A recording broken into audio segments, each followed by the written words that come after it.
Saat kandidat lain cenderung tebar pesona dan tebar janji selama masa kampanye, calon Bupati Karangasem nomor urut 3, Made Sukarana justru konsisten menawarkan program-program yang terukur dan realistis dalam memecahkan beragam persoalan di Kabupaten Karangasem. Berbagai program yang disusun senantiasa disesuaikan dengan postur APBD dan tujuan jangka panjang pembangunan di Karangasem.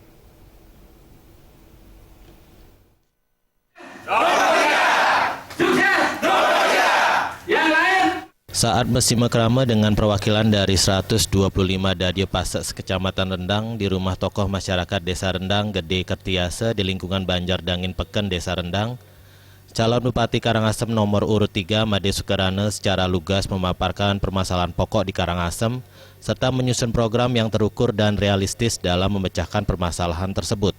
Sukarana mengambil contoh pemerintahan sebelumnya telah berkomitmen menjadikan bidang pendidikan sebagai prioritas utama.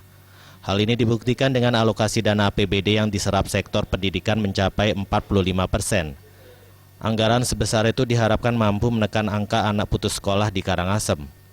Bahwa masih banyak anak-anak kita yang putus sekolah itu lebih dikarenakan memang sekolahnya jauh, lebih karena memang geografis kita yang tidak memungkinkan. Oleh karena itu visi kami adalah bagaimana jalan-jalan menuju akses pendidikan itu, menuju dasar, menuju rumah sakit, puskesmas dan lain itu, ditambah dengan air bersih, itu yang kita garap lebih dulu, sambil melanjutkan program-program yang sudah kita jalankan tapi belum selesai.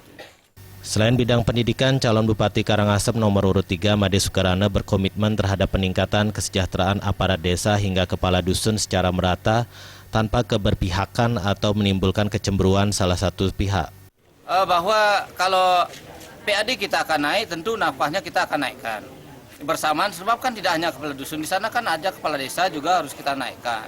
Untuk menjadikan desa itu kuat, harus memang komponen kepala desa itu harus nafkahnya bagus, kepala desa juga harus nafkahnya bagus, sudah itu belum lagi ada di sampingnya kaur-kaur itu juga harus kita naikkan nafkahnya, sudah itu benih adat juga kita naikkan, sudah itu insentif keliang banyak radat juga kita harus kasih. Penasehat tim pemenangan paket Sukarana Kisit Yes atau paket sukses Wayan Gredek yang hadir pada simekrama mengingatkan masyarakat di Desa Rendang agar cerdas dalam memilah dan memilih setiap isu yang disampaikan kandidat kepala daerah. Jangan sampai janji yang disampaikan hanyalah pemanis saat kampanye dan tidak bisa terrealisasi karena tidak bisa sesuai dengan postur APBD di Karangasem.